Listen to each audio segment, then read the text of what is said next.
From a super unique haunted bridge to a battlefield that still feels the scars of war, here are the top 5 haunted places in Scotland that you should never visit. Number 5 on this list is Mary King's Close. Mary King's Close is known to most as being Scotland's most haunted street. It's a very dark and mysterious looking street. I'm not sure if we have any Harry Potter fans watching, but it reminds me of the dark part of Diagon Alley. Just really strong and creepy vibes. It leads off of Edinburgh's Royal Mile, which is the road coming from Edinburgh Castle. This close was apparently gated off in the past during an outbreak of the plague and was left like this for a long time. Only pretty recently has it been reopened, but ever since it has, the reports of hauntings have run rampant. The most commonly spotted spirit here is that of a young girl. Nobody knows her name or why she's there, but she'll often appear holding a little plush bunny rabbit and run through the close. She's said to be devilishly tricky as well and will often steal tiny things off of your person as you pass by without even realizing. Phones, wallets, rings, necklaces, tiny things of this nature are often reported being lost or stolen after walking through the close. Some people think that when this place got bricked up, she was actually forgotten about in here and then died. I'm not sure how someone could possibly have forgotten a little girl here as they were locking it up, but I suppose anything is possible. Either way, it is deeply haunted now, and if you do go, then make sure you leave all your valuables at home. Number 4 on this list is Stirling Castle. Stirling Castle is one of the most haunted castles in all of Scotland's history and is located on top of Castle Hill. Great Castles writes, "The most famous spirit to call Stirling Castle home is the ghost of the Green Lady. Stirling Castle still serves as the home to a garrison, and one evening she delayed dinner in the officers' mess when she materialized behind the chef who was preparing the meal for the soldiers.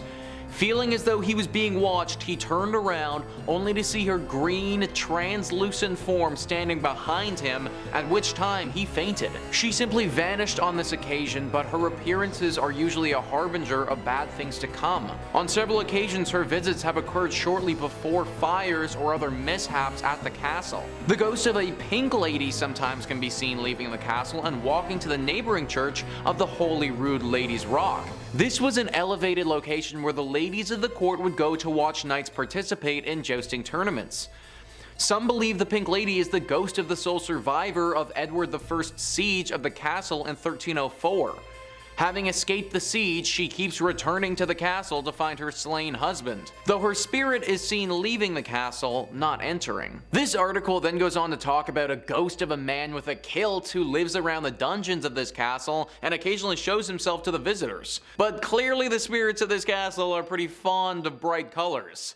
The Green Lady, the Pink Lady, I'm kind of surprised that we didn't get a few more ghosts together and we can make a whole freaking rainbow. Even though they are bright and colorful, they are still very scary. In fact, there have been reports of people actually dying of sheer fright before, their corpses looking as if they were petrified to death. It's also believed that if you don't die of fright, then seeing these ghosts is a sign of horrible things to come. Either way, I would recommend avoiding this spot altogether. Scotland has a bunch of other non-haunted castles to visit if you need to get your castle fix in. Number 3 on this list is the Culloden Moor. The Culloden Moor acted as the site for one of Scotland's most infamous and bloody battles in all of history. Christy McIntyre writes, "Many of the ancient battlefields of Scotland are rumored to be plagued by the souls of those who died there. It's not surprising that Culloden, the site one of the most infamous battles in British history, is among them. Over in under an hour, nearly 1,500 Jacobite soldiers were killed, and it remains the last battle fought on British soil. But according to some locals, the battle still rages.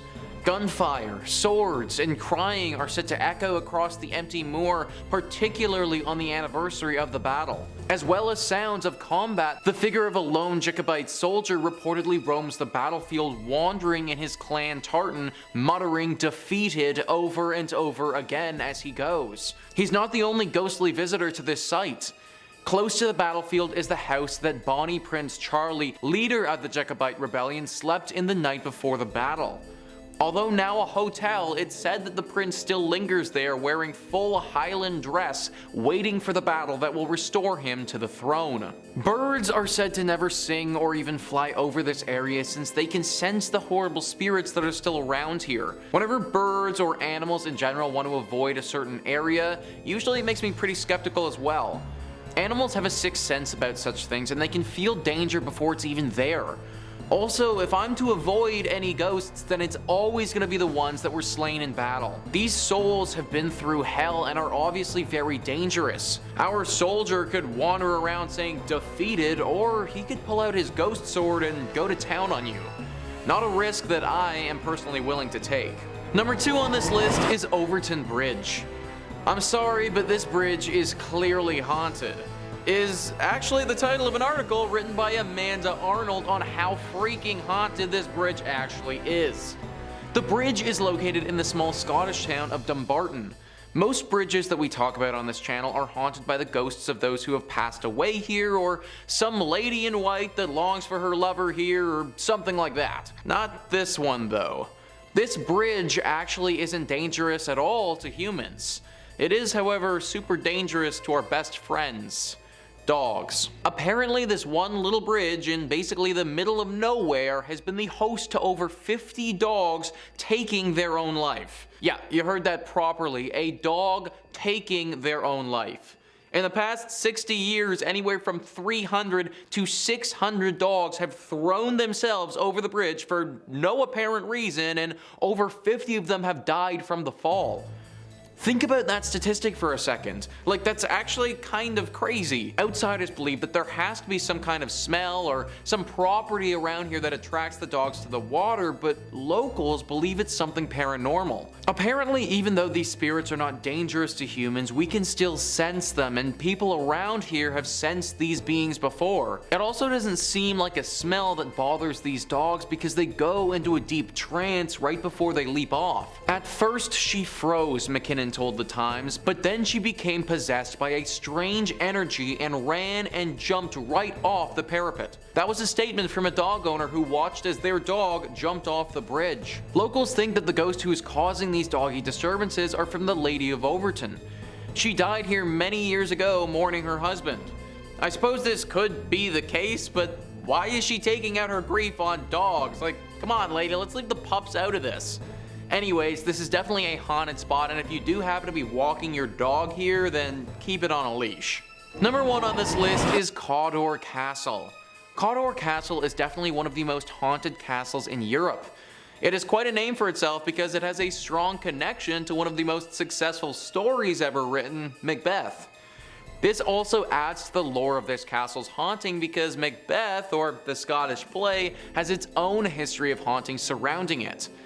Even though this castle is deeply tied in with that story, its haunting doesn't share any connection to the one that plagues Macbeth. This one is centered around the ghost of a woman named Muriel Cawdor. Muriel Cawdor was the daughter of the Earl of Cawdor, who was in charge of the castle in the 18th century.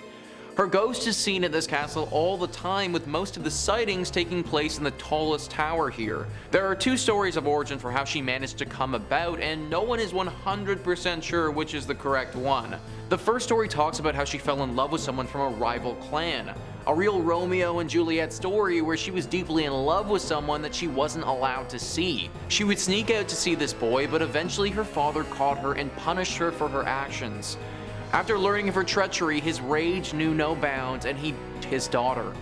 She got away though and ran to the top of the tower, locking the door behind her. Her father wasn't deterred though and broke through, drawing his sword in the process. She tried climbing out the window to safety, but her dad, with one big swing, cut both of her hands off and she fell to her death. The second story doesn't include the dramatic chase up to the tower, but says that he just cut her hands off as punishment so that she could never hold her lover again. Obviously though, with both of her hands sliced off, she couldn't really do much of anything and died from blood loss soon after. Either way, her ghost is now forever restless in this castle and makes itself regularly known to visitors. Obviously, the key identifier of this apparition is her lack of 2 hands. Well, there you have it guys, that is our list of the top 5 haunted places in Scotland that you should never visit. Please comment down below what you thought about this list and some other haunted spots that I may have missed. Also, please hit the like and subscribe button. Thank you so much for watching. I've been your host, Nicholas Playlog, and I'll catch you next time.